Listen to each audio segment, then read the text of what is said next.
very much, and good evening, ladies and gentlemen. Well, I spent 3 years of my life in Australia. In actual fact, I didn't spend 3 years, I spent 18 months. But 18 months in Australia is like 3 years anywhere else. And the Australians are very proud of the country.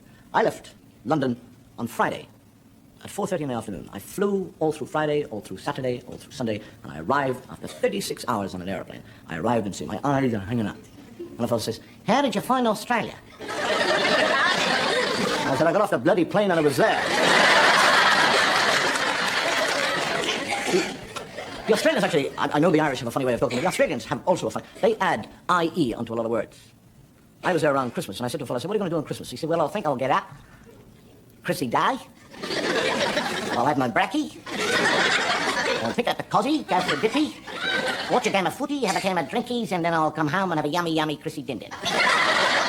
He was 64 years of age. They love the, in Australia, they love the booze. But the beer is so cold. It's like you have to have gloves to pick up the glass. 3 beers and your lip is like, maybe. Everything's got to be cold.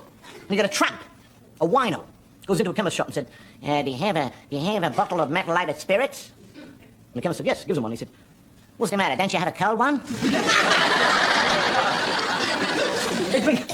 They drink. I arrived there and somebody said, "Would you like a schooner?" I thought he was going to give me a boat.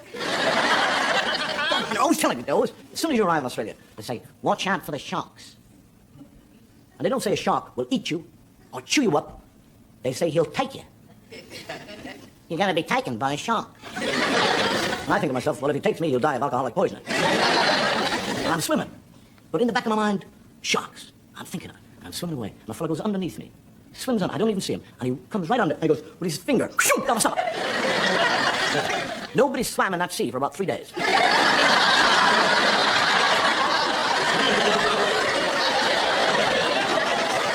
It was the nearest thing I have ever done to doing a JC in my life. I was across the water on the beach. When I was out there, I hired down on the coast a bungalow, kind of shack, hut, which we used to go for weekends. And we all used to get down there and have a few beers and swim and eat, laugh, joke. And then one of these Australian friends of mine said, "Hey, Dave, you want to be careful about the grass around here. It's getting very tall, and a lot of snakes, they live in the grass. You want to cut it?" And I said, "Well, I'm never here. I only come here every 6 weeks or something." I'll tell him. He said, "Well, buy yourself a sheep. Tether him, and he laid up on the grass." I thought that was a very good idea. I bought a sheep for £5. Tied him up. 6 months later, he's as big as a house. Wool everywhere. Somebody said, "You want to get him sheared? He'll dehydrate." So I go back to Sydney and I go through the yellow pages. Sheep shearing.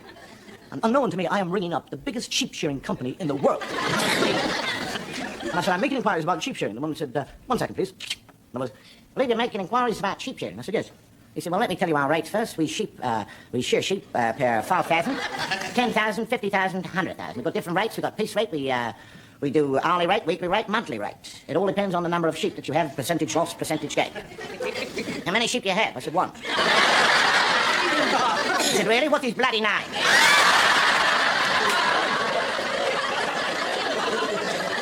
Mind you, I'll tell you something. And I mean this very sincerely. The Australians are perhaps one of the most hospitable and generous people in the world. I mean, if you're stuck for a night, they'll give you a bed. If you haven't got a drink, they'll give you a drink. Got no money, they'll give you money. The food, they'll take the food off the plate and give it to you. It's those white Australians I don't like. Somehow or another, I don't think this show is going to be sold to Australians. The great Scottish poet, Robert Burns, once wrote, "The best laid schemes of mice and men are off the gang at lee. And lay us not but grief and pain for promised joy." Which in Irish English means, if you're having an affair with a mouse, make sure she takes the pill. Which all means the best laid plans of mice and men are apt to go astray. And that's what I said in the first place. That's a lovely program. Isn't it? It's a great program. Oh, there's my husband on that program. He's like, what, that chap with the beard and the moustache and the monocle? Yeah. It's so funny. It's ridiculous. So what's going on here? Never tells you when it's a fail and repeat.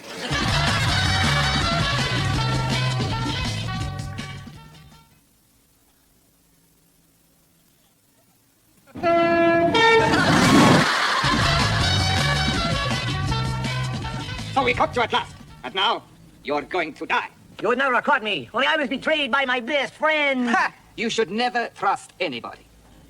Have your last request? Would you like to earn yourself 50,000 pesos? 50,000 pesos? You get your caballeros to miss me, I give you 50,000 pesos. It's a deal. Okay. 25,000 now, 25,000 after. Okay. 25,000. Okay. Take aim. Fire! I told you, never trust anybody. And so, once again, many thanks for allowing me to come here as speaker at this, your prison's first open day. Now, it has always been a particular...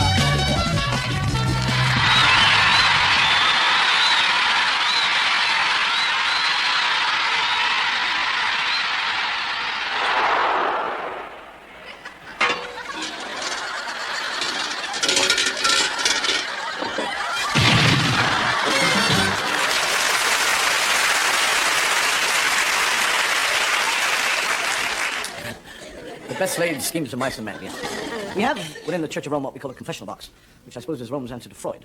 It's hard on the knees, but it's a lot cheaper. And I don't know if you've ever been in a confessional box, but what actually happens in a confessional box is the priest sits in the middle, and the fellow comes in this side, and the fellow comes in this side. And the priest listens to his sins, and when he gets out, another one gets in. There's no hanging about. Get in, get rid of it, and get back to the bar. You get a fellow who goes to the confessional very drunk, and the priest says, "How dare you come to the confessional box drunk?" He said, "I wouldn't dare come if I was sober." A lot of people tell me that I shouldn't tell gags about religion, and I don't know why not. Because all professions have their own private jokes. I mean, all the gags that I tell have been told to me by priests or nuns. Mind you, they're all out of work, but that's... A lot of people feel that the Catholic Church is old-fashioned nowadays, and it needs a touch of modernization. And there's a story told about a young preacher, a real modern preacher, modern priest, with long hair, the beads, and he's a swinger. And word goes round that this is the greatest speaker to be heard in the church for years. And a bishop goes to see him in the church, give his sermon, and he stands in that pulpit, and he talks, and he speaks, and he's got the congregation in the middle of his hand. And they're alive. The message has been brought back. And the bishop goes to him afterwards, and he said, "That is the most superb sermon I have ever heard in my 75 years. There's only one thing, one piece of advice I would give to you. That when one is talking about the Holy Trinity, we don't talk about Big Daddy, the kiddo, and Spooky."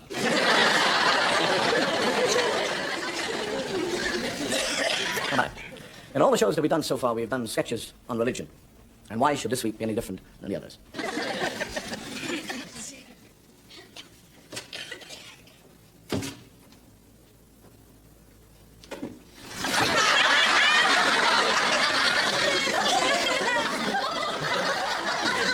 Gloria in excelsis Deo, Deo. Daylight come and we wanna go home. Hey, Mr. Tallyman, tally leaving on.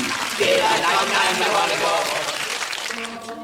home. Cardinal Prince of the Holy Roman Catholic Church, Papal Ambassador to the Court of St. James, Member of the College of Cardinals, Presiding Bishop to the Ecumenical Convention, and Chief Advisor to His Holiness Pope Paul. John Michael O'Hagan, this is your night.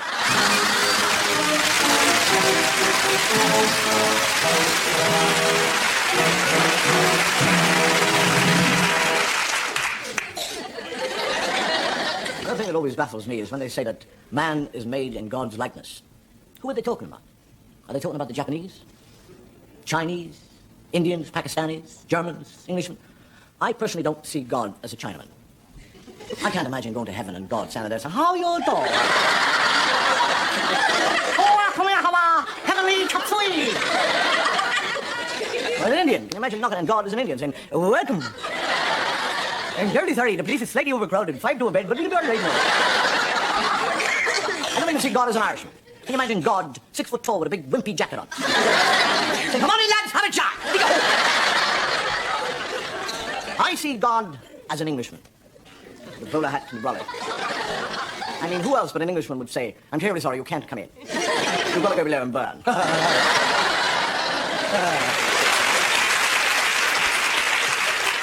Mind you, if man has a sense of humor about God, surely God must have a sense of humor about man. Oh, no. Duck-billed platypuses, yes. Even hippopotamuses, yes. Even white rhinoceroses, yes. But Lord, was it necessary for us to bring the woodworm?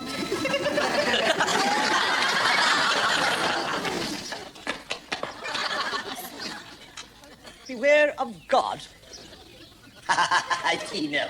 It's dog spelled backwards. Silly people that can't speak their own language.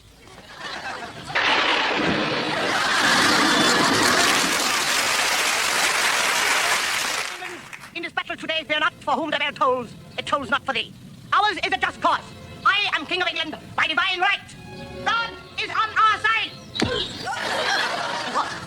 On our side.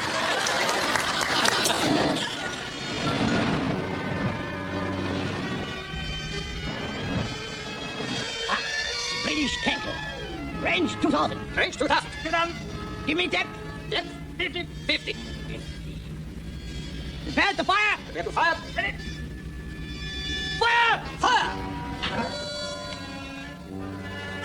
Mein Gott im Himmel! I have missed the tanker!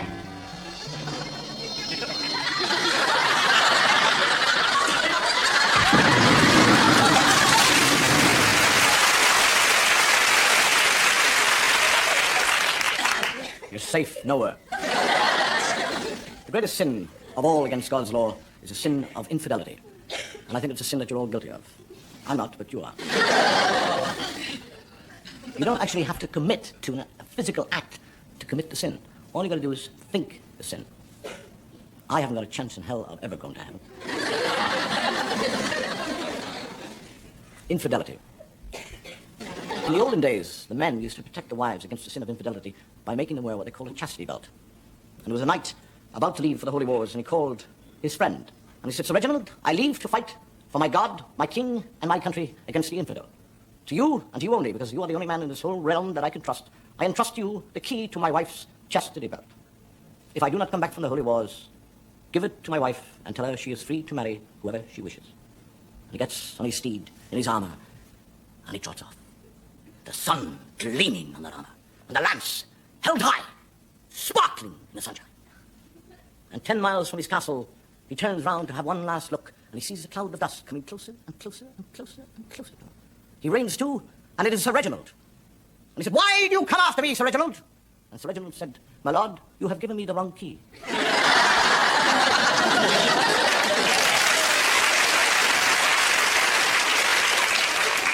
Remember what God has joined together, let no man put asunder. Hello, Hello, darling. Nice to see you. Very well, friend. How are you, George? How's the wife? She's fine. She's upstairs in bed with the milkman. What about your wife and the milkman? They don't drink. Well, here we go then, ladies and gentlemen, presenting our holiday snaps. Now, what's first? Oh, whoops, technical hitch, as they say in the business. Oh, now, this is Mavis getting off the coach. See the sunshine? Oh, it was a lovely day. I think that one's a bit out of focus, though, now. What? Oh, now, this is what we like to call our own private beach. Only 23 miles from the hotel. Yes. Now, oh, this is Mavis in the dining room. And there's our favourite waiter, Miguel. Yeah, I think I could have allowed for the artificial light in that one. Oh, and this is Miguel mixing one of those specials which Mavis liked so much. I could have used a time exposure on that one, I think. Oh, and this is Miguel giving Mavis a rub down with her suntan oil. She seems to be enjoying it. Could use my tripod there, I think. What's next? Oh, yes, now, this is Mavis and Miguel relaxing after a day in the sun. You know, I thought that one was going to be a bit blurred because she kept squirming around, but it isn't blurred at all, is it? No. Oh, this is funny. Now, this is Mavis and Miguel pretending to be in a French film for a joke. Mavis is totally overexposed, though. Still, oh, well, all good things come to an end, and so we say farewell to our happy holiday. I'll put the lights on. Oh, I do appreciate you coming all the way from Majorca, Miguel, just to see our holidays. Keep still and I'll try a time exposure.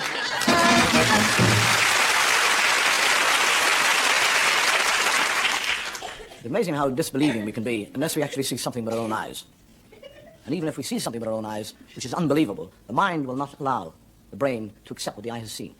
So it doesn't really make any difference whether you've seen it or not. But of course, the camera can never lie. We are now here in the heart of the English countryside, and by looking at this village here, you might feel that everything is peaceful and tranquil. But if you were to look closely at the doors and windows of these houses, you would notice that they're all bolted and shut tight. There's no sounds of laughter of wee children in play in this village. This is a village of fear. The villagers are terrified because they believe in the pond beside the village lives a monster who, on a certain day of every year, leaves the pond in search of human victims. We from the BBC have brought our cameras down here to try and photograph this monster. Admittedly, we're slightly cynical and skeptical about it, but the villagers, they claim that they have already lost 9 victims to the monster, including a wee pussycat. I tried very hard to get one of the villagers to talk to me about this monster, but they absolutely refuse to leave the safety of their own homes. They're absolutely terrified. And they have every right to be terrified. The monster really does exist. He's now picking me up, and I can see that he has one eye in the middle of his forehead, and his breath smells rather foul. They're now walking rapidly in the direction of the pond, and now entering the water. The water is gradually creeping up towards my neck and over my head.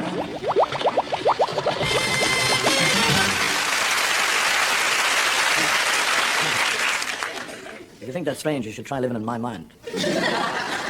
There's no doubt that some men are born with a power to control, or a power to lead, or a power to sway other men. And no man more so than a man who has the power of hypnosis. The hypnotist can not only sway one mind, but many minds, thousands of minds. And there's a story told of a hypnotist who appeared at the Albert Hall. The place was packed, thousands of people. And he walked upon a stage, and all the lights went down, and he stood in the one spotlight, and he began to talk. And his voice was soft and gentle, persuasive. And as he talked, the people listened. And as they listened, they became immersed in the sound of his voice. And he said, when you will listen to my voice, you will listen, and as you hear my voice, your eyes will become drowsy, your limbs will become heavy, your eyelids will become sand-like. You wish to close, you wish to sleep, and as you sleep, you shall listen to my voice. And they're all there. You will obey my every command.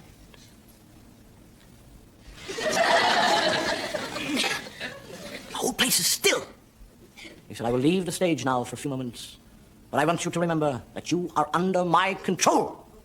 And as he leaves the stage, he trips over a microphone wire and says a word which I am not allowed to say on television. I only know that it took 5 weeks to clean the Albert Hall out.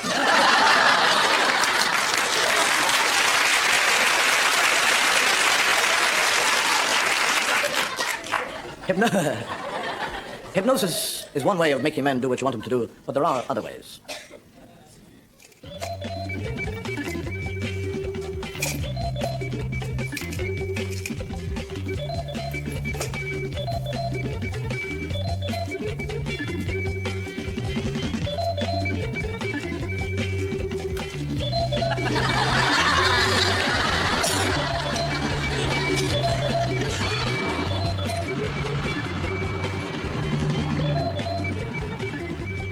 That's another one, Harry. Yep. How many is that so far? I make that 15. 15.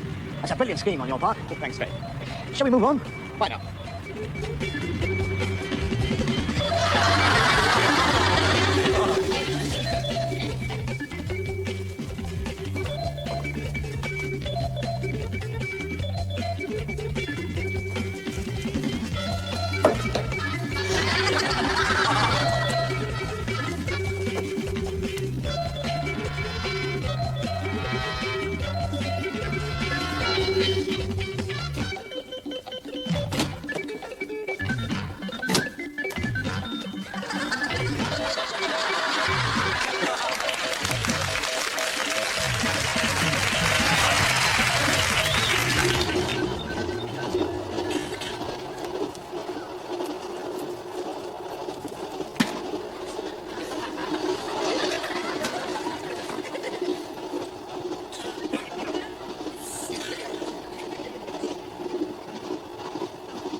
You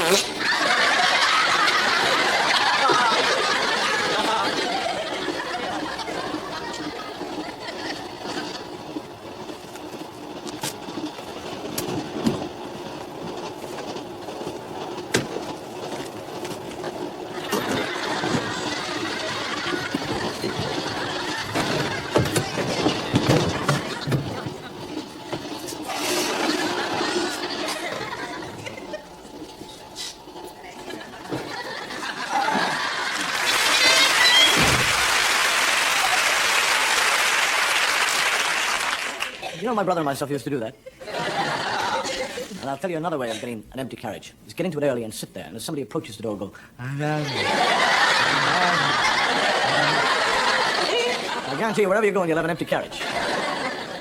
Somebody once said to the very famous mountaineer Mallory, "Why do you wish to climb Mount Everest?" And he said, "Because it's there." And somebody's bound to ask me why we were going to show the next piece of film. And the answer is, because it's there. If we didn't show it, we'd be 3 minutes short. Oh, Jane!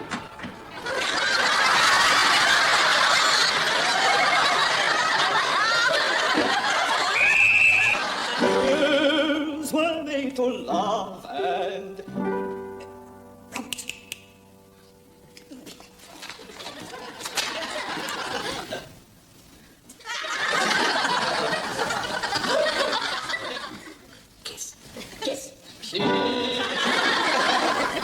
The general situation, then, will be affected by the very strong winds which came in last night over the Atlantic, over Ireland.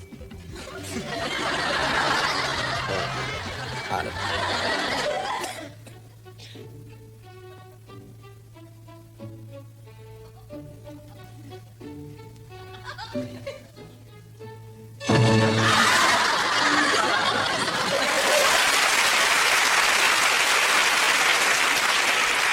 Well, the thing I'm always accused of doing is telling Irish stories. Don't know why, I'm an Irishman. People say, why don't you tell other stories? Well, I find it very hard to find other stories which I can fit. I mean, the English sense of humor is very different, or vastly different to the Irish sense of humor. So it's very hard, occasionally, to get a good English story, which I can tell. But I traveled down the West Country, and they're lovely down there. They go, oh, yeah. Very gentle. You'll be all right now. I like you. What I call constipated conversation. I got lost. I was lost in Somerset. I said to a fellow, where am I going? He said, down the road. You know, a lady in Somerset stops the farmer and says, tell me, farmer, why doesn't that cow in that field have horns? He said, lady, some cows don't get horns. Other cows don't get horns till they're 7 or 8 years of age. Other cows don't get horns till they've calved. The reason that cow don't have horns is because he's a bloody horse.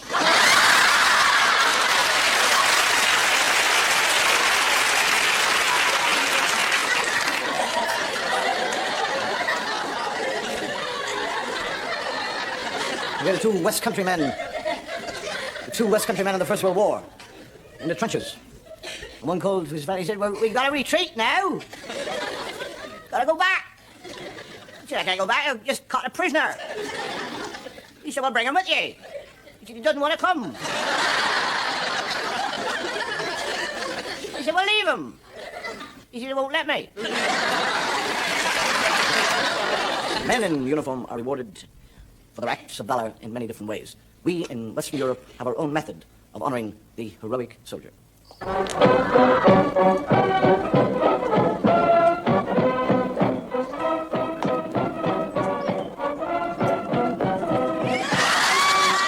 Corporal, the fracture's a wee bit complicated. Now, remember, the important thing is to keep the arm straight. I'm afraid it'll mean keeping the plaster on for, well, 3 months. Stop!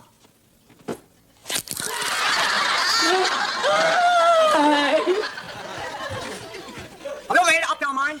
Yes. We will not build your railway. Have you never heard of the Geneva Convention? Geneva Convention? What does Geneva Convention mean to me? Don't you realize war is war to the Japanese people? I am sick and tired of your insubordination. You will build my railroad. Otherwise, you'll be taken out and shot. Understand? Oh, yes. Oh, very well, yes. What? I want...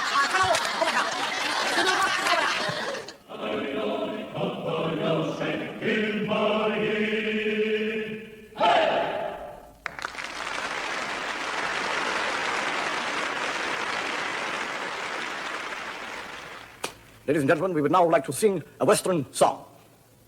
Who wants to be a millionaire? I do. Therefore, to the fallen knight of Rome, if and when you receive this missile, you will know I am dead. Our campaign against the Huns north of the Rhine under Marcus Octavius has been a complete failure. We are hopelessly outnumbered, and worse, our commander inadequate, our strategy wrong, and above all, our weapons and mode of warfare completely out of date. The German tribes have united and become an invincible war machine. It is very likely that as I write this, our positions are being overrun. Dearest Portia...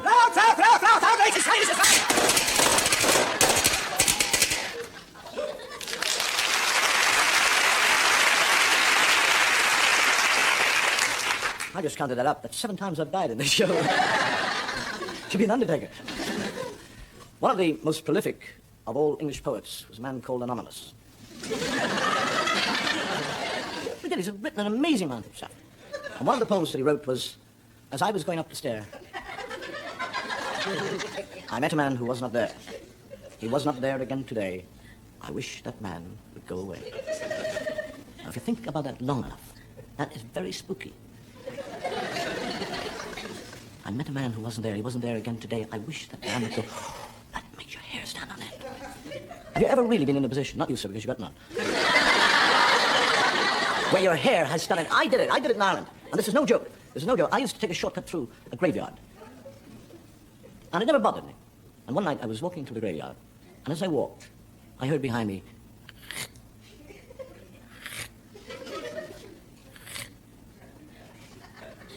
and I stopped. And I thought, don't be silly. There's nothing.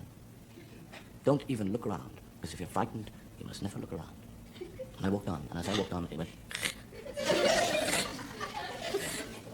And my hair began to curl up again. And I'm thinking, don't be frightened. If you give in to it, you're in trouble. And I woke up. And I walked faster. And I turned around and I went, give it! I had caught a twig in the back of my car.